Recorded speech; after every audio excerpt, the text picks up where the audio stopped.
আসসালামু আলাইকুম।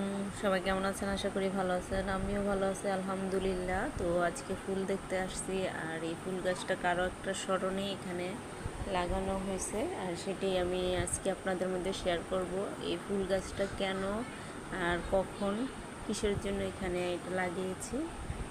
এই ফুল গাছটা যখন লাগানো হয়েছিল তখন এটাতে ফুল ছিল না, কিন্তু 1 মাস পর এখন মাশাআল্লাহ সুন্দর টকবগে একটা ফুল ফুটছে। তো আজকে দেখতে আসছি, এসে দেখি এটাতে একটা ফুল ফুটে গেছে। আর এটা যে একটা কারণে এখানে লাগানো হয়েছিল, সেটা কারো উদ্দেশ্যেই এখানে লাগানো হয়েছিল। আমাদের বাসার কোকো, তো ওর উদ্দেশ্যে এখানে লাগানো হয়েছে।